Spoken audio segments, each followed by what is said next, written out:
Good morning. It's June 4th.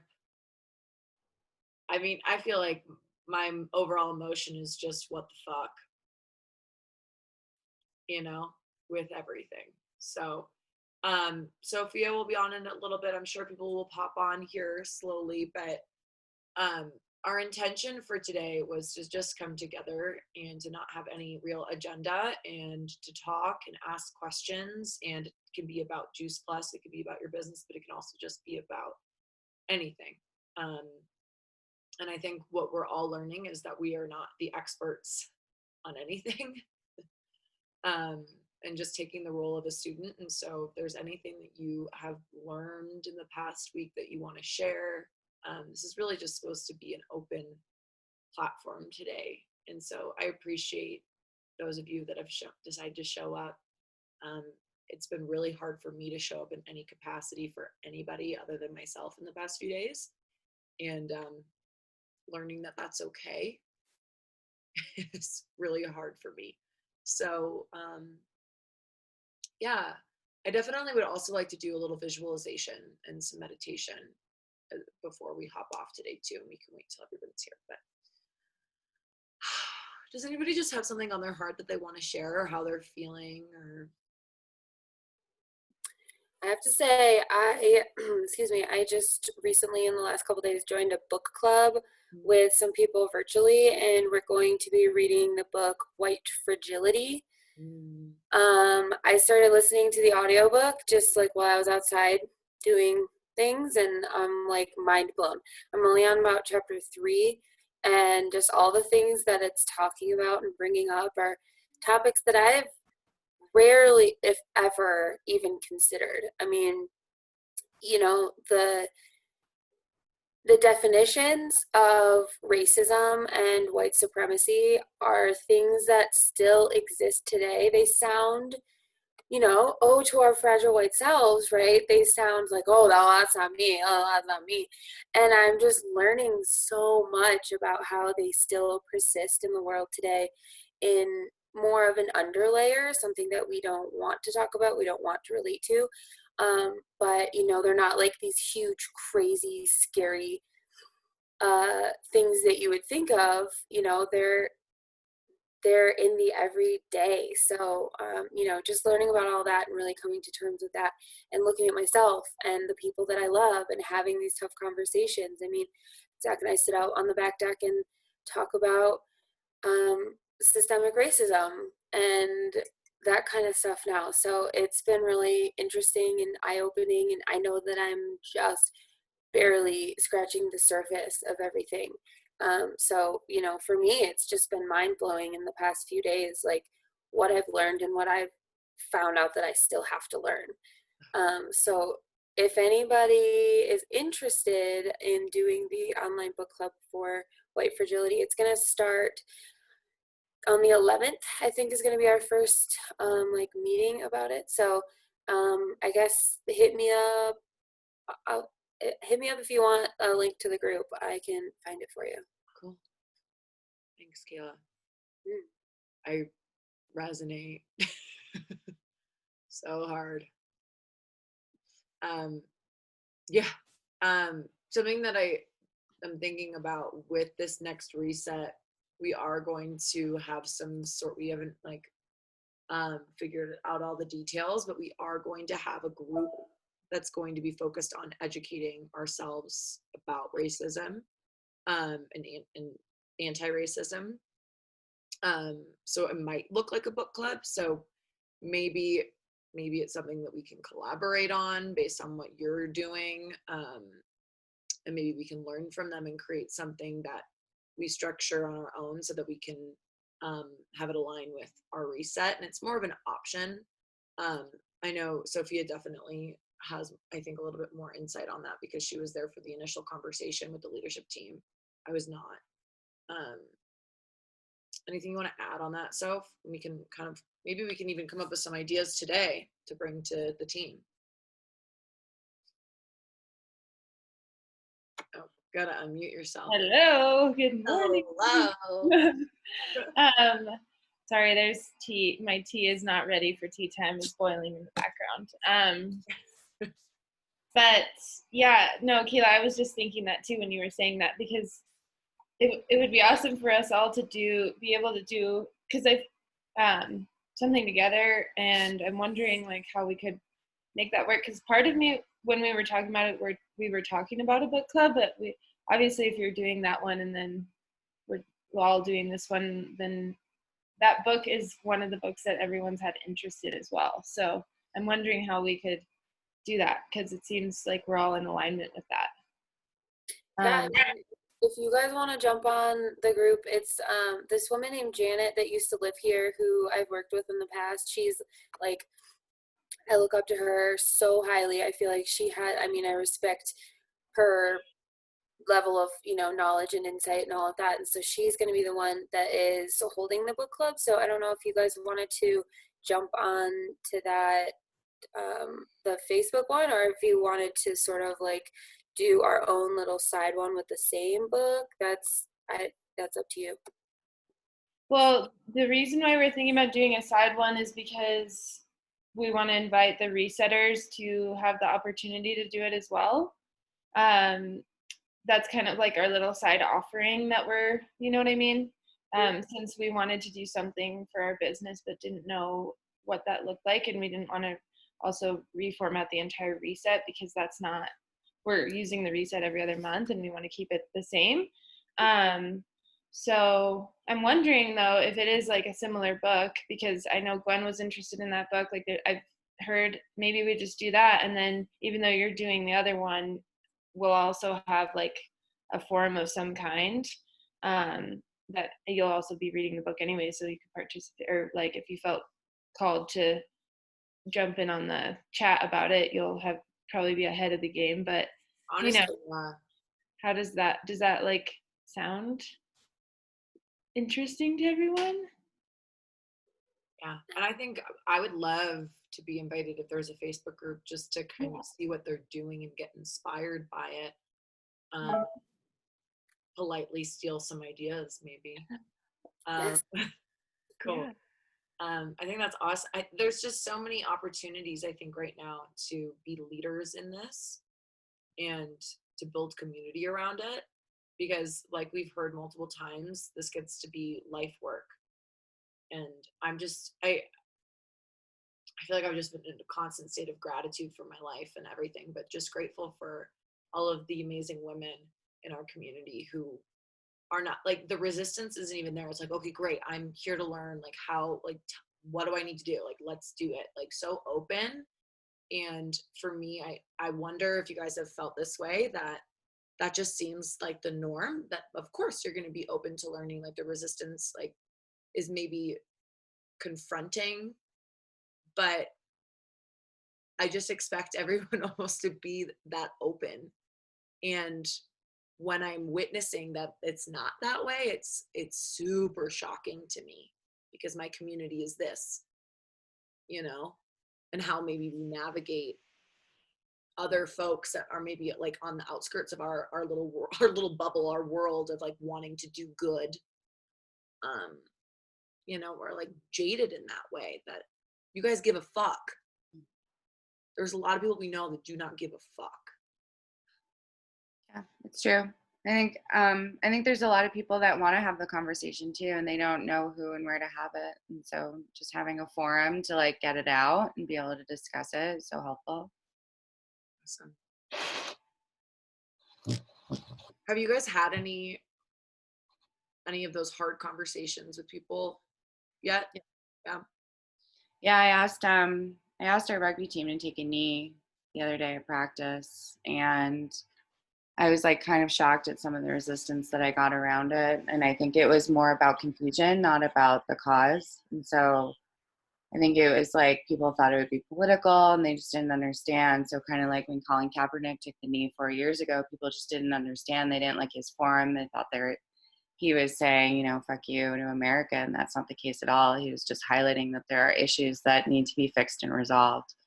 And so, like, I think once you explain it to people that it comes from a place of like humanity and injustice and equality and not politics, then they kind of shift gears and support. But it was just really interesting to see how like to me, it just seems like a no-brainer, and how like you kind of have to talk to some people about it because they just feel very differently, especially depending on where they come from. Like I come from New York, and so I grew up with diversity. Like to me, just living in it and seeing it, like this isn't new. I've witnessed a lot of things, and so I'm just really happy that, like, although it's tragic, that it's coming to light. I mean, this is something that should have happened years ago. We're going to, I don't know if you guys are familiar with Wyoming or like the winds, but we're going to Pinedale this evening. A lot of the protesters there are receiving death threats. And so they're protesting tonight and they need more support, especially white support. So there's a bunch of us from the rugby team and my friends, and we're going to caravan down, make signs, and like kind of shield and protect people who need it and feel unsafe. I just got full body chills. Yeah, so that they said we should tell people where we're going and like what's happening, and just in case things happen. So it's real. Yeah, Sage, I was gonna ask you because Wyoming is so different. Like Yeah. out of state, you know, I remember living in Jackson. Obviously, Jackson is a bubble of many people, you know, Or yeah, us. you'd But be surprised, but yeah. when you drive around Alpine and Pinedale and DuBois, it's like gnar. I think Du Bois might be worse. I don't know, but yeah, and I don't have too many details. I think there's a couple of Black people who want to go and protest, and like people are actually receiving death threats. Like it's not okay, and so I think like numbers will help. Death threats meaning like they'll just shoot them. If you protest, we will like come and find you and shoot you. So like we have to block our license plates. There's a lot of things that we have to do. Like we can't wear any clothes with logos on them. We can't wear anything that we would be able to be identified by. Are you wearing a mask? Yep, we'll be wearing masks. And like the approach that we want to take is just love and compassion. Like the whole goal is to get the people who don't want us to protest to join in protest, and obviously that's a far-fetched goal, but we're going into it not to be combative. It's to, you know, show that like we all want the same thing at the end of the day: equality, freedom, justice. And so kill them with love is kind of our saying. Oh my, well, we will be sending you love this We'll see evening. how it goes. Yeah. Please update us in the group. Yeah, it's gonna be at City Hall, which makes me feel a little bit better, but like you still have no idea what could happen. I think it's gonna be okay. Well, just be aware of your surroundings, you know, like fully more than you normally are. Yeah, it'll be fine. I think they need help and like numbers and showing up, and like I'd like to say someone won't shoot a white girl, but who knows? So we'll see. It's an interesting part of this, though, the rural parts of our state. Yeah, I don't know. Yeah, and it's like it just feels like something that we have to do. We have to do our part, and this is my part. Thank you for doing your part.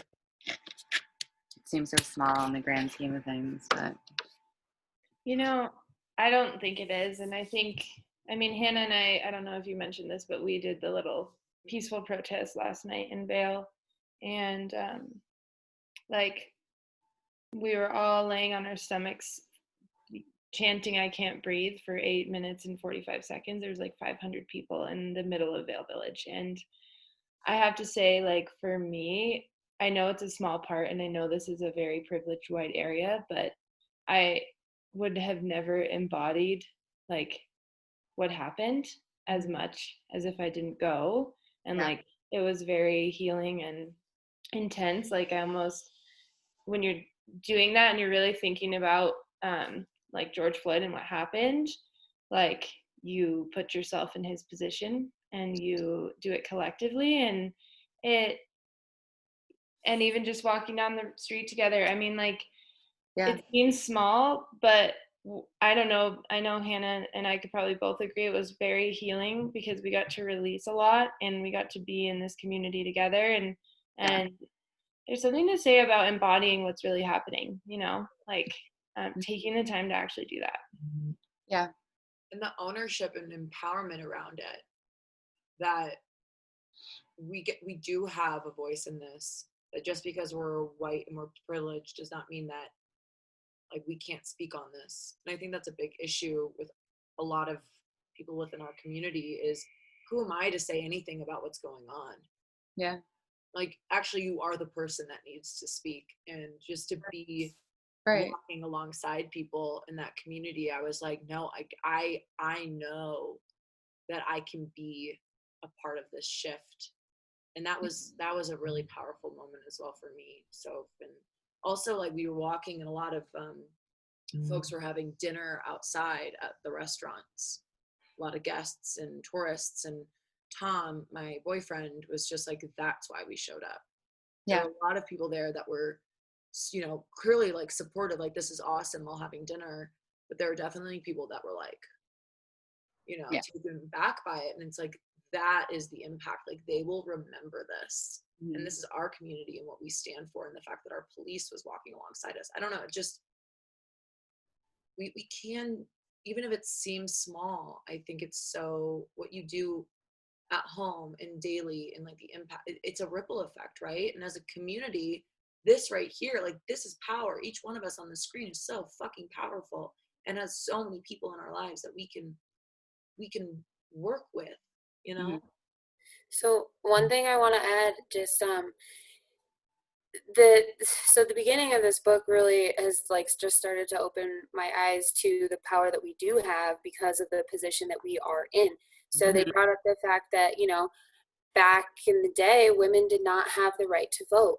Well, how the fuck would they ever get the right to vote if people in power, aka white men, did not eventually wake up and say, okay, I'm going to use my power, my right to vote on the fact that women deserve a voice. So it's all about who is in the position of power and who has that privilege and who has the ability to make the change. Because unfortunately, there are just not enough people of color in powerful positions to make these systemic changes, to put in place the things that we need to protect people, like all people, especially people of color. So, you know, even though it feels small sometimes, or, you know, whatever, if you don't feel like you're doing everything, just do what you can, because you are the one that has this privilege, and we are the ones that can make these changes. Unfortunately, there's just not enough people of color in positions of power to make those changes for them. So that's where we come in. Yeah. I think a lot of white people are not willing to accept their responsibility in this, in the roles that they play, and to show up. And they're saying, this isn't my problem. This is all of our problem. This is humanity is everybody's problem. It is taking responsibility, and it's uncomfortable. Yeah. It's admitting where you've gone wrong. And I think I watched an amazing Instagram live from a spiritual teacher of color, and she was just saying, do not waste your time sitting in your guilt and your shame around this. Mm-hmm. Like, again, that's the victim role, that's making it about you.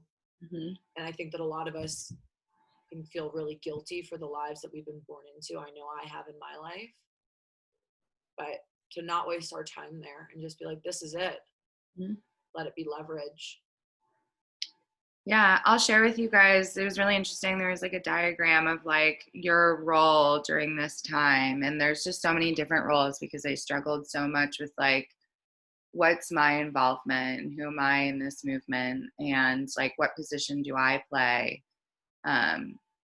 And again, like, you go through all those things, like, who am I to speak up? Who am I to say these things? But it's so important. And so I'll share this with you guys. It kind of opened my eyes and like just made me realize, like, okay, this is my role in this, and this is the role that I want to play. And everyone kind of fills a different role in terms of it. But I'll just read it, like, some of the things really quickly. So it's like, you can be the healer, the storyteller, the guide, the weaver, the frontline responder, the visionary, the builder, the caregiver, the disruptor. So there's like all these different roles that you play in like equality, inclusion, justice, solidarity, resilience. And so I thought that was super awesome. So I'll share that with you guys in the Thank you. chat. It's so cool. It's really cool. No, you don't I have think to- one thing people forget too is like, well, I mean, this is something I personally like just never even considered was like I grew up like in diverse areas, but my like all my friends were primarily white, and like we had a couple like people of color or different races like within the friend group, but like no one really like in high school and middle school, like those aren't conversations that you have. But recently like I've become friends with not like they just people have come into my life of color, and like one thing I was always afraid of doing was like talking to them like about how they feel and like how they've grown up and like what it's like to be black or of a different color than white. And like I think sometimes, I mean for me at least, like people forget like it's okay to talk to your black friends about being black. how they feel, what you can do to change and what you can do to support them. Like it's okay to have those conversations. I feel like I mean, in my experience, they've respected me more for asking questions, hard questions that may make us both feel uncomfortable, and maybe answers that may make us both feel uncomfortable, but it's okay to ask them, and it's okay to get that answer and learn from them. Like you can't, like I've seen a lot on social media, you can't expect them to teach you, but you know, you can ask. Yeah. And that's okay. And it's okay to remember that. And it's okay to tell other people that like they would rather talk about uncomfortable things than feel unheard. I love that. Absolutely. Sure. It's so I keep going back into my life of all of the moments that I wish I had asked or I wish I'd said something, and just like using that as fuel to push me to ask or say something in the future. There's so many moments. You know what I find like so much like so motivating though? Like I look at all the bad things and yes, like you have to see them in order to like really fuel the fire. But like what motivates me and empowers me even more is like seeing people coming together and unite. So like the cop in Michigan who like had his entire squad put down all of his stuff and join the protest. That like led other cops to do that around the world. And so like I think like that to me is so inspiring to see the good and the positive that's coming out of it, because I think the news and the media wants you to see the negative, and they want to create this divide so badly that it's so important for us to just remember all the good things and stay united in this. And so that's just been super motivating for me, more than seeing kind of the ugly things that you still have to look at. The shift in the media that needs to occur. Yeah, and just coming from a place of like love and compassion instead of hate and anger, that's definitely helped me process and have better reactions than angry ones. I felt angry last night, and I felt like it was okay to be It is okay. Yeah. I went through like Passion. all anger for one whole day, and then I kind of shifted because it's exhausting. It And is. it can accomplish a whole lot, but it's like necessary to go through all those emotions. Yeah. I have to say it's been really interesting having these conversations with Zach because, you know, I've always had a strong, I guess, feeling and intuition around this stuff. And I've always known that there are heavy, heavy, heavy injustices for other populations, but I haven't ever until now really, really, truly taken it upon myself to get educated. So having these conversations with my husband prior to this, you know, it's sort of just been a dead end. And he, you know, he has his opinions and his white fragility for sure. He's a good man, but also very, very ignorant on this topic. So, you know, we've talked about privilege, and his sort of stance has been, well, okay, sure, I have privilege, but now what? Like, so what? Okay. And now the conversation gets to go farther. And, you know, he was really hung up on this idea of systemic racism. He's like, it's not systemic, it's all individual. And I'm like, Mhm. I never understood how to articulate to him that it is absolutely systemic. But, you know, the other side of that is that we are all a part of the system, right? So there were these systems in place, and we're still seeing the remnants of that. But then also the people's, you know, it's just deep seated in who we are, how we're raised, our society, what we see, you know, what we're exposed to. So it's been super cool seeing the shift in my husband now, acknowledging that systemic racism is OMG real. Uh, and, you know, okay, yeah, he has a lot of privilege. He started from, you know, way up here. And how is it then that he can use that to leverage help for others? So I just think it's been super cool for me to be able to be more articulate and more educated, and to pass this on to then help expand the worldview of those really close to me, you know, and then hopefully that itself trickles out, and you know, he can then express his bigger expanded understanding.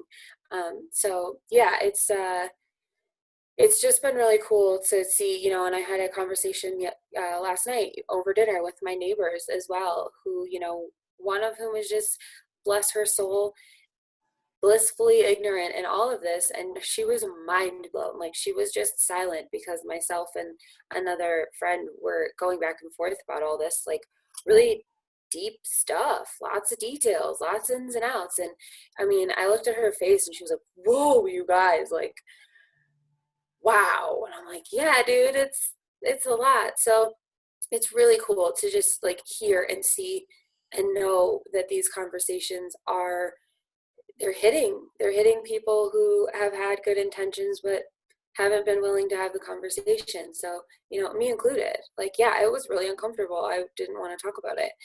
But now it's been so awesomely just freeing to say, no, this is my responsibility to get educated on this topic. And it is my responsibility to talk to you guys and to talk to the people that are in my vicinity, you know, so that we can all work together to make this better. So it's been a very interesting and deep couple of days as my knowledge is growing too.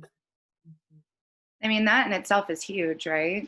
Like, think about like how many other people this has opened their eyes to, especially when you don't come from a very diverse location. So this isn't prevalent.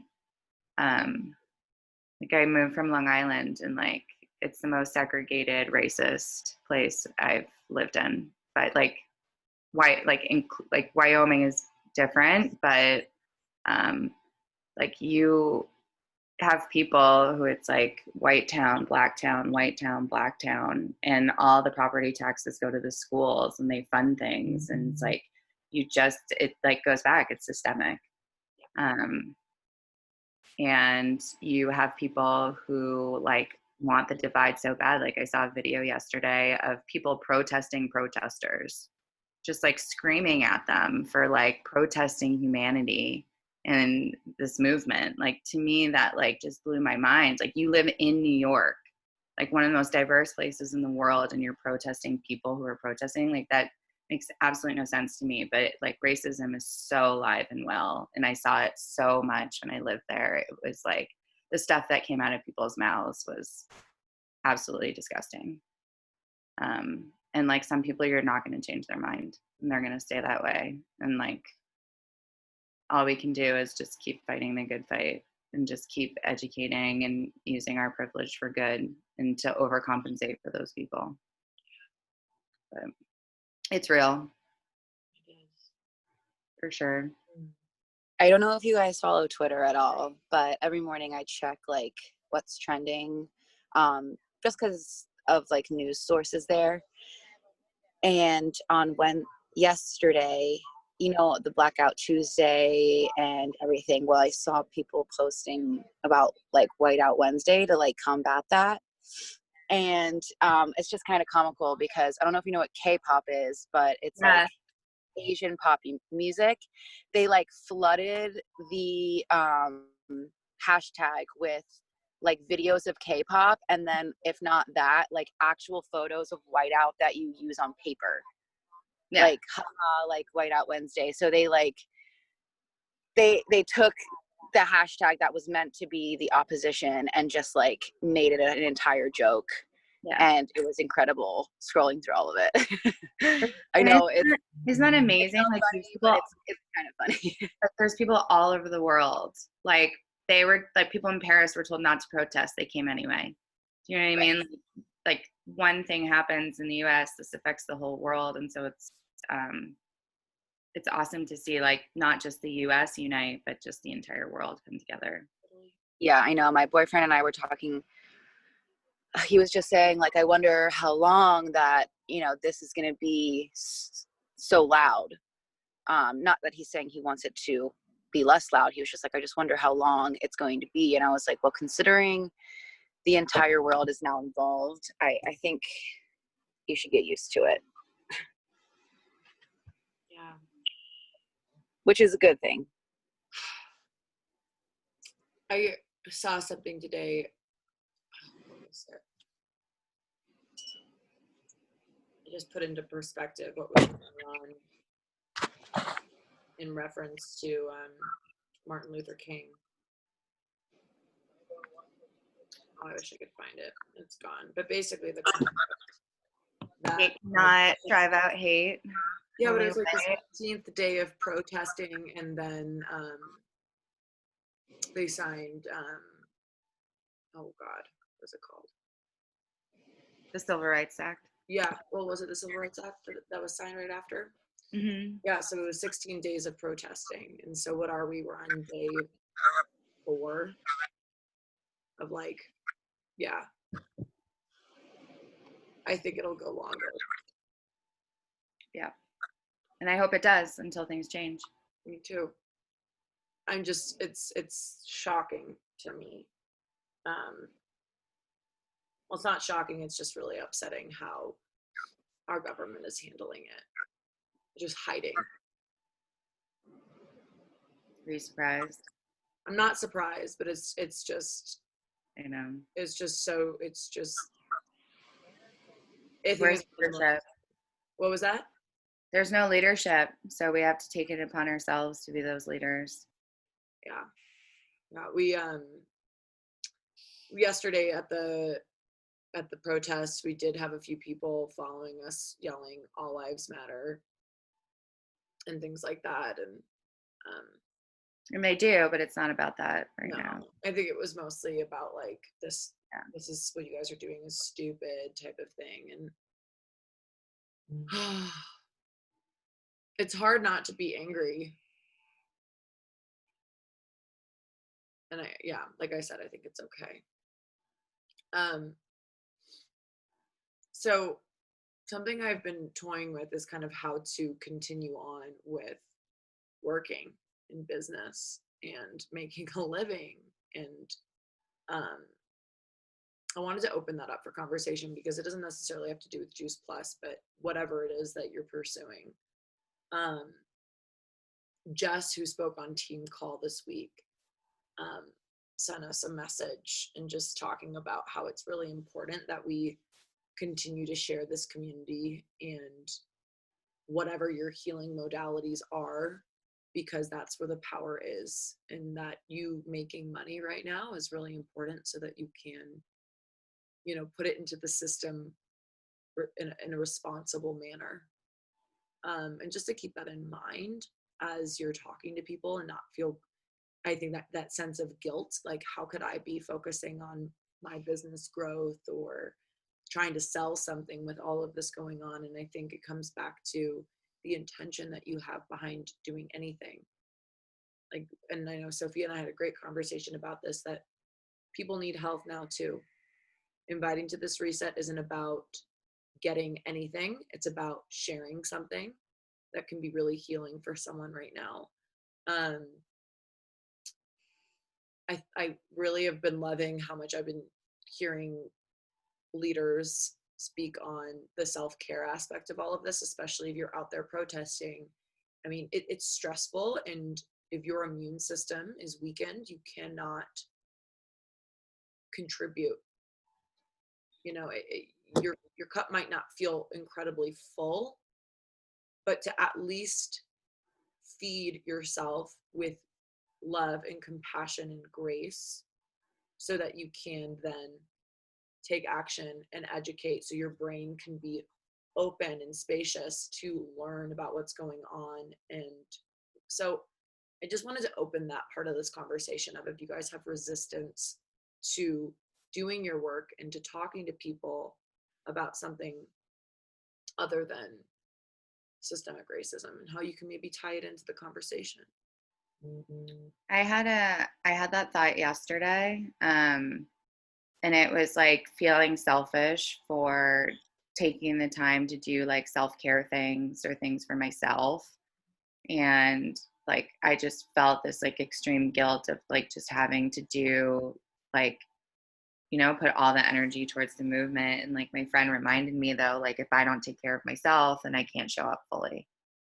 And if you can't show up fully, then what's the point? And so like just taking care of yourself, especially during this time when there's so much emotion going on, and like giving yourself the nutrients that you need is so important. And you shouldn't feel guilty about it. Very true. I just was going to add that in my other line of work in forest bathing, in that community, there's now a large conversation around how do we include that conversation in what we do, because unfortunately the way that that whole practice has gone is the majority of trained guides are white. The majority of the people coming on these walks and getting the benefits from the natural surroundings are white. So how, you know, like are we taking away, you know, like are we limiting people of color? And how is it that we can expand our conversation and our reach? And you know, unfortunately, because my circle is mostly, if not all, white, you know, I don't have a large reach to offer this, you know, this product, this health product. I don't necessarily have an avenue to offer that to all people. It's the people that I know. So, you know, I've sort of been kind of sitting with, how can I expand my offerings of health to other groups of people, you know? And it's been really challenging for me to sit with that, because I don't have a lot of answers yet. But I think that starting that conversation is really important. If any of you guys have any insights on how to, you know, expand who gets to benefit from health, I would love to hear any ideas. I work at Joan of Spark, which is a company that supports empowerment and transformation through inner work. And Sophia is one of our amazing facilitators. But we were talking about doing scholarships, just ways to make things affordable for, like, it's so obvious, you know, like people of privilege have more opportunity to do that. And so just being able to offer your services to anyone who might need it during this time. So yeah, scholarships was something that we thought of. And just like looking at our organization and how we can be more inclusive. I think that's a good point for us. Like, unfortunately, because we pay for our own products too, so it's kind of hard to offer a discounted program, you know. But at the same time, I don't know, I think it's kind of inspired me to like get out of my bubble a little bit with like who I even follow on Instagram. Like there's some really badass Black yogi ladies who are crushing, and I didn't even know about them. And I'm like, you know, I wouldn't just all of a sudden blast everyone because we want to gain diversity. Like that's not the point. The point is to like feel like everyone is welcome. And I know that with at least the Abundance Project, like literally everyone is welcome. I mean, I have a couple of Black friends here, and I told them about Juice Plus a long time ago. Like, it didn't matter to me. It wasn't even a thought. Like, anyone I know, I tell them about it. I just don't know that many Black people, to be honest. And that is okay, right? Because it's not your fault that you chose to live in the place that your heart wanted to live in, and that you ended up being surrounded by people either. It's not like, you know, I didn't intentionally, you know, stay in Vail because I don't want diversity. I stayed in Vail for the mountains, right? So I think it's a balance, and I think, like anything, figuring it out over time.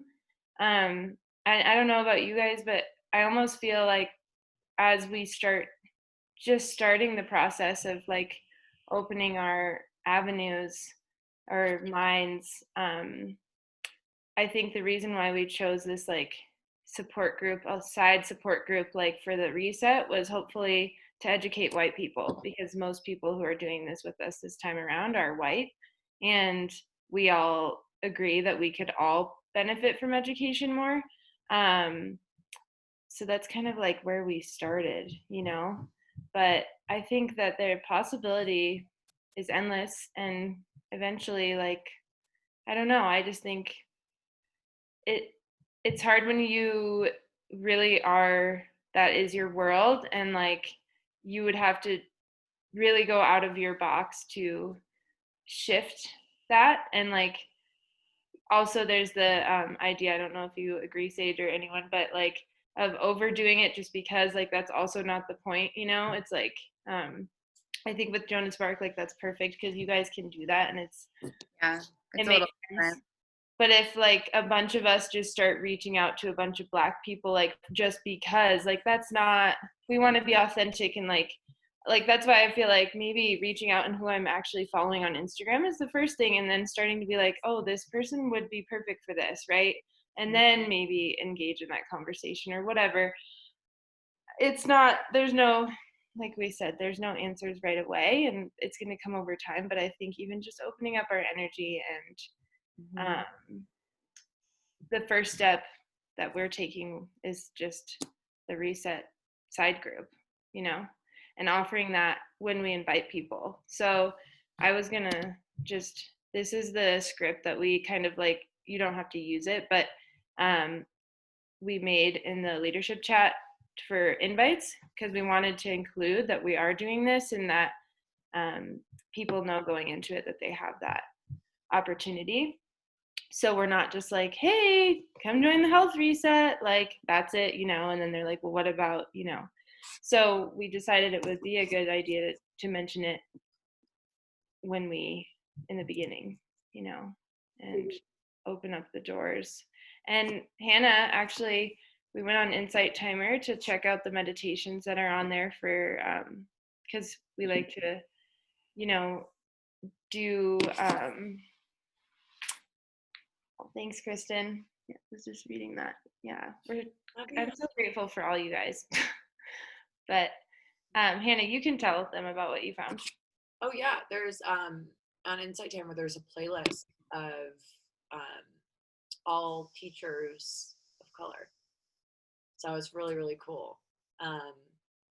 All very different strategies behind their teaching, and yeah, so starting to plug along with that. And I think that it was more that the realization that I think we promote a lot of white people. And I think just to have a different understanding that the way that they maybe share something or teach something might be a little bit different. And it is challenging, because that conversation of, are we just representing them right now because they're Black, or is it because we're interested in what they actually have to say? And that's, you know, so the intention behind it. And I was just thinking about building diversity within our team. I simply think that we will attract what we represent in our beliefs. So if we can shift within our team that inclusivity, anti-racism, if that's a part of our core beliefs and what we truly represent as a community, it'll happen naturally. if we're really intrigued by, I want to understand what people from all walks of life are putting out there, healers from all different backgrounds are putting out there, then you will begin to attract that as well. And I think it's just, unfortunately, it is going to have to take a conscious effort that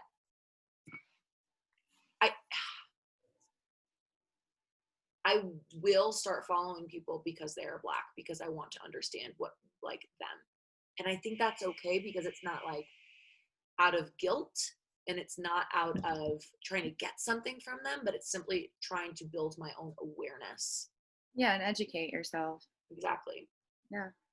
So, and also I was thinking for you, Kayla, maybe you just a percentage of your income from forest bathing, even if it's a small, whatever you can give, goes to one of the funds that are really important to support right now, and then explaining why.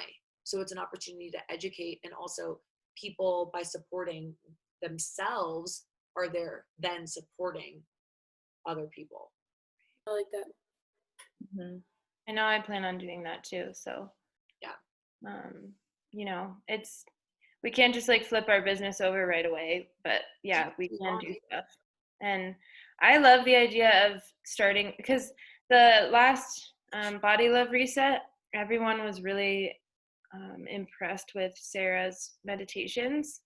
I remember how many people that were in my reset group that were like, wow, I am obsessed with these meditations. This girl is awesome, right? Oh, she's so good. So yeah, but like, I love the idea of just inviting the just like people of color or different ethnicities to do those meditations, and then if people love those, they're like, oh wow, that person is so awesome too. Like even that alone, you know, like I think is powerful. You know, sharing others people's gifts, and yeah. I love that. I mean, just the acknowledgement that I listen to people that are white more than I listen to people that are Black, in who I'm consuming their art, their writing, their speaking. Like, I consume from people that look like me, and it's been completely unconscious my entire life. And it's not that I choose not to consume from people, Black people or Hispanic people, whatever it is. It's just, it's a hard acceptance. I'm like, fuck, I contribute to it. But it's simple. It's a simple fix. Keep listening to rap music. Fuck yeah. It's funny though. That's something I like old school rap. I don't. Me too. When I was in high school, I always wanted to be in a Black rap video. Like that was my dream, was to be like one of the girls twerking and be like the only white girl. You have to get your twerking out. Oh man. Build up. Yeah, it was interesting to hear from AB how she's been getting comments about her twerking and cacao and stuff that is cultural appropriation. Someone told me that about the cacao, which I was confused by because I thought the lady from Legacy Cacao was willingly sharing that with us, knowing that we were using it for like circles. So yeah, as long as we don't call it a ceremony. Okay. Circles are not cultural appropriation, but technically a ceremony is, yeah, could only be led by a high priestess of the cacao. Okay. Maybe some people were calling it a ceremony. Possibly. Yeah, we need to be more clear on that for sure. But I mean, drinking cacao and sharing it is not cultural appropriation. It's like using a medicine and promoting a medicine, just like you Yeah. anything. And you're promoting their culture and supporting the culture financially too from purchasing from them like that. Yeah. But I think being open to why would you say that, or like where are you coming from when you say that? I'd love to understand. Yeah. Well, and I think when you experience it in person, we're not we're not really being cultural at all other than ourselves, because we're just like pulling cards and having conversation. Sorry, Kayla, what were you gonna say? No, you're good. I just think too, though, like, Hannah's response, like, if somebody says that, saying, you know, wanting to get more understanding of where they're coming from, of like, okay, you know, why would you say that, and how do you think I'm being inappropriate, you know, or whatever.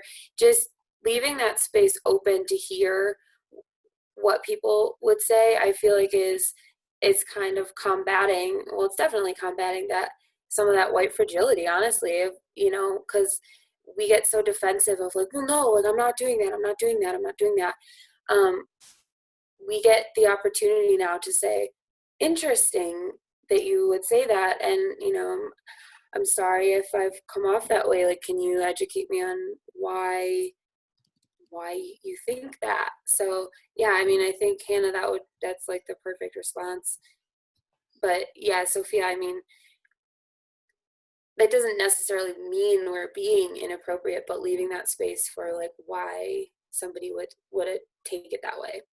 Yeah, no, it's interesting. It brings up, I mean, because when you have your own experience, it's like people talking about, like, it's the same thing as people talking about MLMs and like their opinions on that. It's like, if you haven't experienced it, it's interesting how many people have opinions on things they haven't experienced, or what they, you know, and it goes back, it's the same thing in every situation. It's just a different version of judgment based on something that we don't know. You know, like cacao has brought me so much healing, and I'm just like so thankful it came into my life. Like when we were all in Steamboat and that like circle that we had, and nothing about that felt like appropriation. You know, we were doing it the way we do it, and I can't wait to do it next again. You know, it sounds like a drug, but it's really just a hug.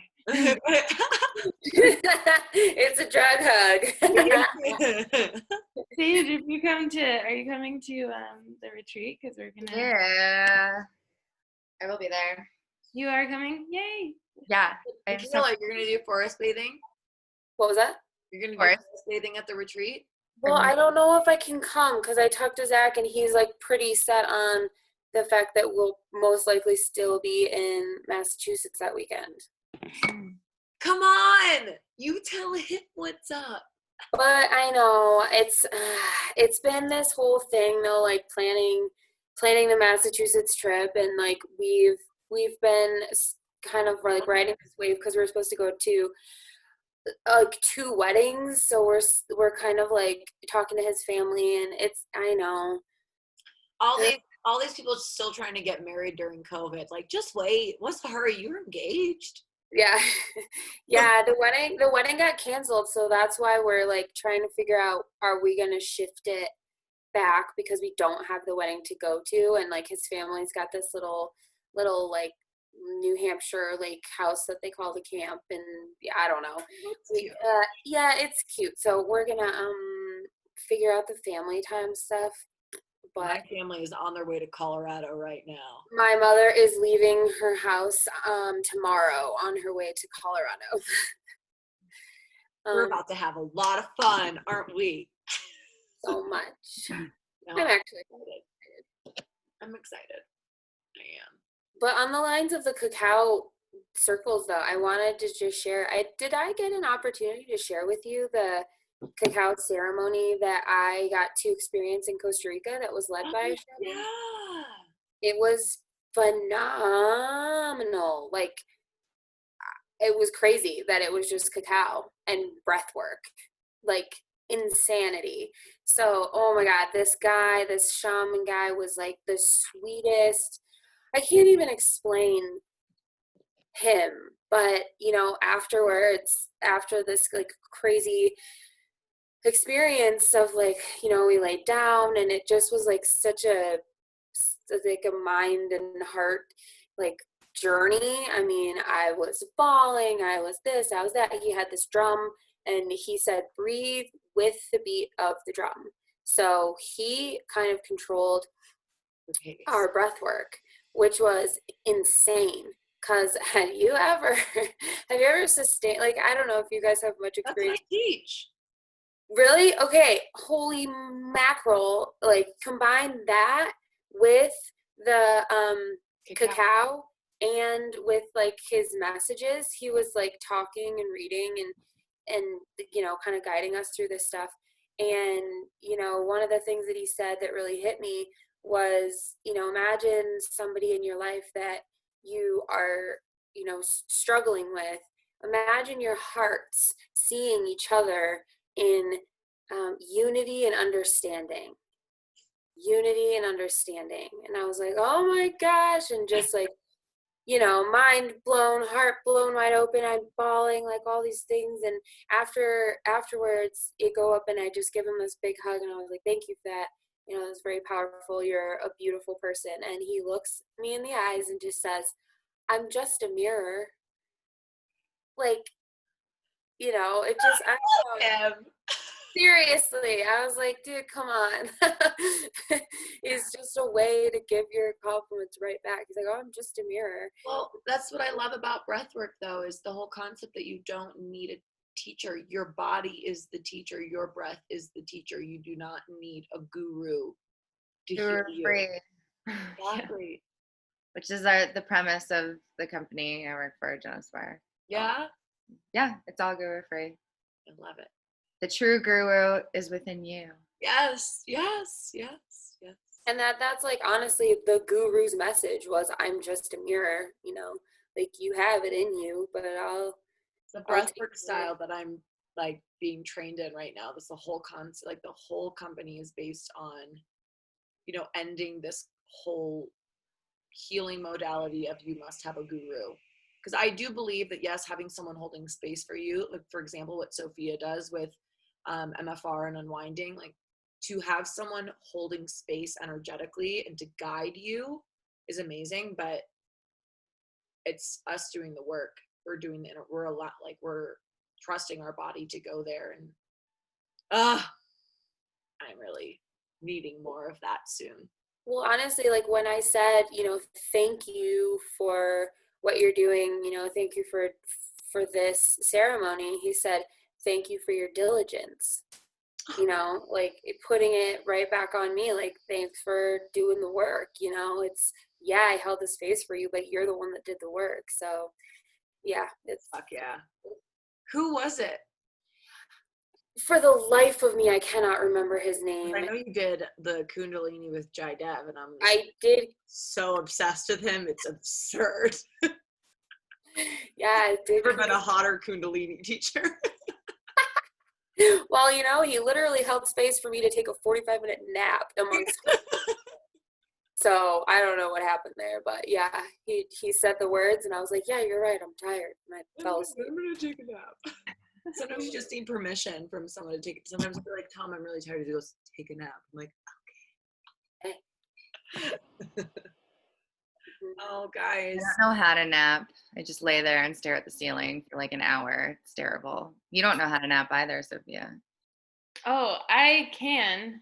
I've actually taught people how to nap before. Oh, I thought you were telling me when we went camping, you're like, oh, I don't know how to nap either. No, I don't take naps often, but when I do, I can.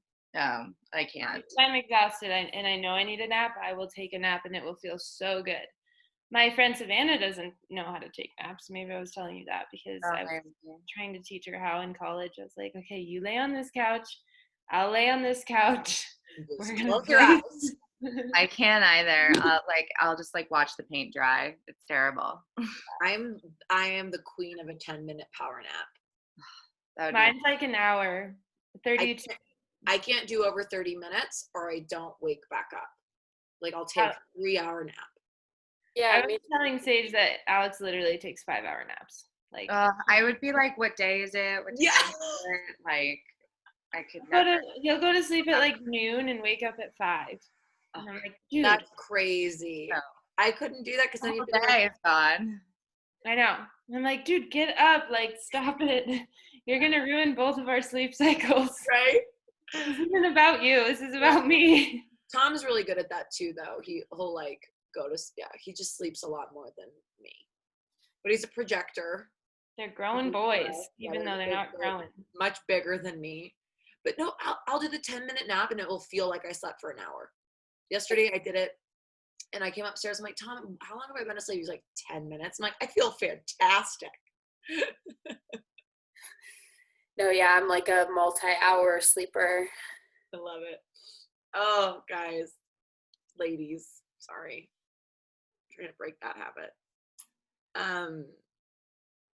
This has been really nice. Ooh, Oh, Gwen said she forgot. it's okay. I saw her message too. This week has just been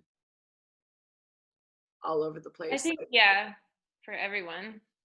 Yeah. I personally, I needed tea time. I think it was more important that I showed up than caring about who else came. But Oh, I'm so yeah. happy it was you.